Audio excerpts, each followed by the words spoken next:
മാഷെ നമസ്കാരം. നമസ്കാരം. ഇപ്പോൾ ഏറ്റവും പുതിയ വാർത്ത എന്ന് പറയുന്നത് S-500 ആ ജനറേഷനിൽപ്പെട്ട കട്ടിംഗ് എഡ്ജ് ടെക്നോളജിയുള്ള എയർ കമാൻഡ് സിസ്റ്റം റഷ്യ അവരുടെ യുദ്ധരംഗത്ത് വിന്യസിച്ചിരിക്കുന്നു.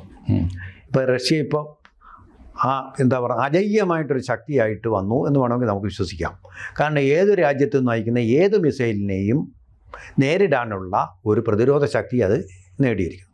എന്ന് മാത്രമല്ല, വായുവിലുള്ള കമാൻഡ് മാത്രമല്ല, ഇതിൻ്റെ ഒരു പ്രത്യേകത എന്ന് പറയുന്നത് ഇത് സ്പേസ്, വായു ഇല്ലാത്തിടത്തു കൂടിയുള്ള, അതായത് ബഹിരാകാശത്തു കൂടിയുള്ള ആക്രമണങ്ങളെയും, അതായത് സാറ്റലൈറ്റ് വഴിയുള്ള ആക്രമണങ്ങൾ, അതിനെയും പ്രതിരോധിക്കാനുള്ള ഒരു ശക്തിയുള്ള ഒരു സിസ്റ്റമായിട്ടാണ് ഇത് കമ്മീഷൻ ചെയ്യപ്പെട്ടിരിക്കുന്നത്. അപ്പോൾ അതിൻ്റെ ഫലമായിട്ട് റഷ്യക്കുണ്ടാകുന്ന ഒരു അഡ്വാൻറ്റേജ്, അതുപോലെ തന്നെ ഒരു ഒത്തുതീർപ്പിലെത്താൻ ഇരിക്കുന്ന യുക്രൈൻ യുദ്ധം, ഇതിൻ്റെയൊക്കെ ഒരു പരിണതി എന്തായിരിക്കും?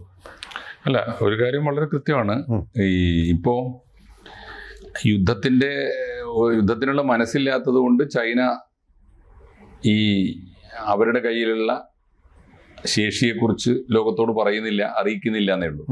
ചൈനയുടെ രഹസ്യങ്ങളൊക്കെ സ്വകാര്യവും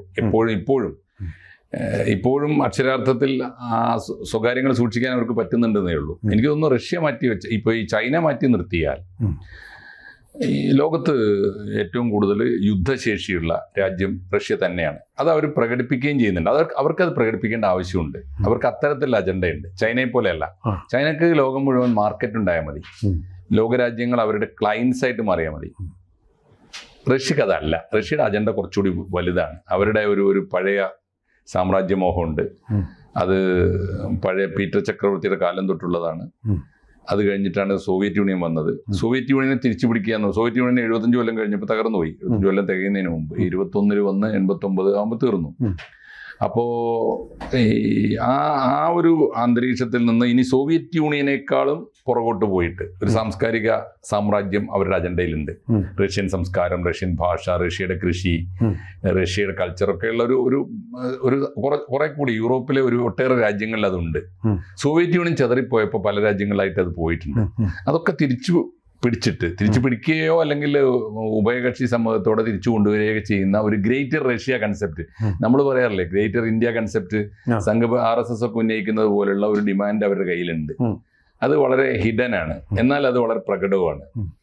അപ്പൊ അതുകൊണ്ട് റഷ്യക്ക് ഇപ്പൊ തന്നെ കണ്ടോളൂ, റഷ്യ ഉക്രൈനിൽ എന്തായി?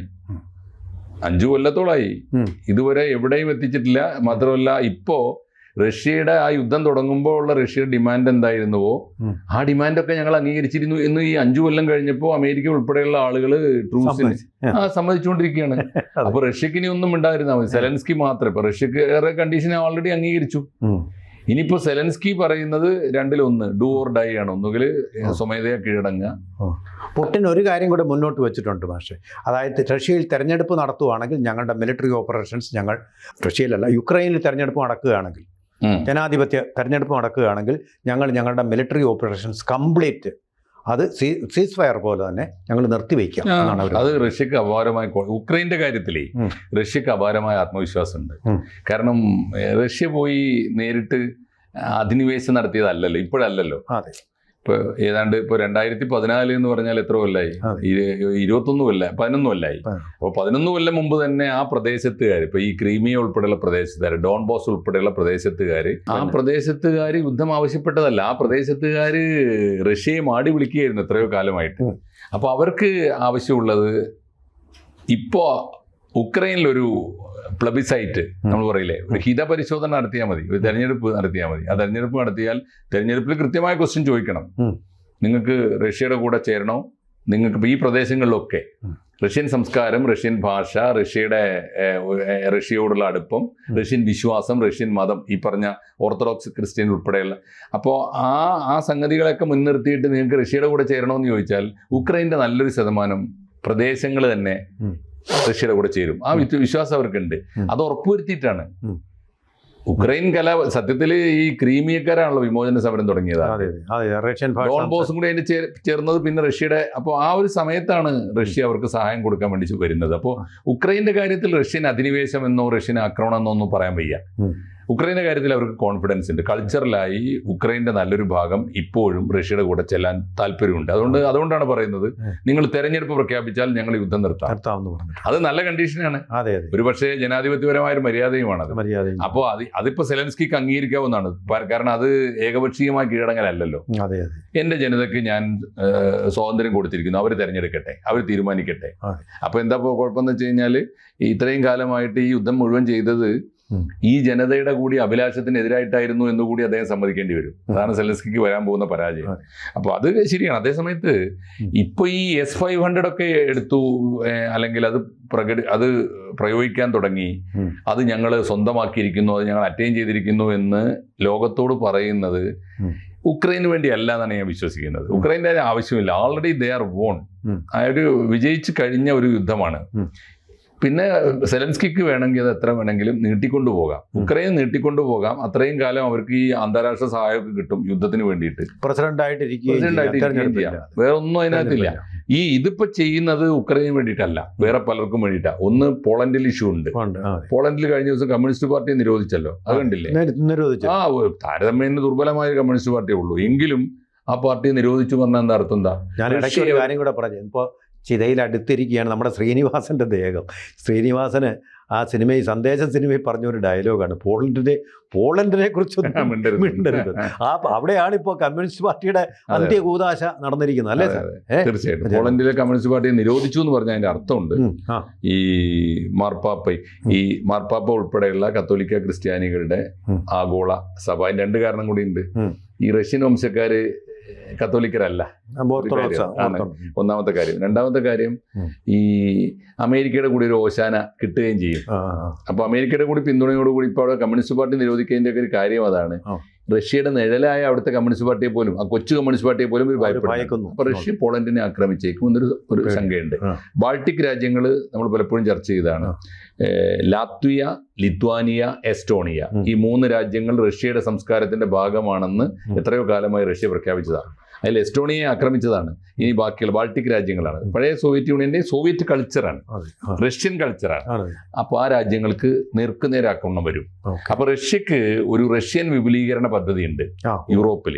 അതിൽ റഷ്യയുടെ വിജയം എവിടെയെന്ന് വെച്ചാൽ, റഷ്യക്ക് പണ്ട് സോവിയറ്റ് യൂണിയൻ ഉണ്ടായിരുന്നത് പോലെ സമാന്തരമായ അന്നത്തെ സോവിയറ്റ് യൂണിയൻ നേരിടാൻ വേണ്ടിയിട്ടാണ് നാറ്റോ സഖ്യം ഉണ്ടാക്കിയത്, പിന്നീട് യൂറോപ്യൻ യൂണിയൻ ഉണ്ടാക്കിയത്. അപ്പൊ ഈ യൂറോപ്യൻ യൂണിയനിലും നാറ്റോയിലും, യൂറോപ്യൻ യൂണിയനിൽ 27 അംഗരാഷ്ട്രങ്ങളുണ്ട്, നാറ്റോയിൽ 32 അംഗരാഷ്ട്രങ്ങളുണ്ട്. ഇവർ തമ്മിലൊരു കരാറുണ്ട്. ഞങ്ങളെ ആരെങ്കിലും ഒരു രാജ്യത്തെ പുറത്തുനിന്ന് ഒരു രാജ്യം ആക്രമിക്കാൻ വന്നാൽ നമ്മളെല്ലാവരും ചേർന്നിട്ട് തിരിച്ചടിക്കും എന്നാണ്. പക്ഷെ റഷ്യ ടെസ്റ്റ് ഡോസ് കൊടുത്തു നോക്കി പലയിടത്തും. പോളണ്ടിനെ ആക്രമിച്ചു, ആരും തിരിച്ചടിക്കാൻ പറ്റില്ല. എസ്റ്റോണിയെ ആക്രമിച്ചു, ആരും തിരിച്ചടിച്ചില്ല.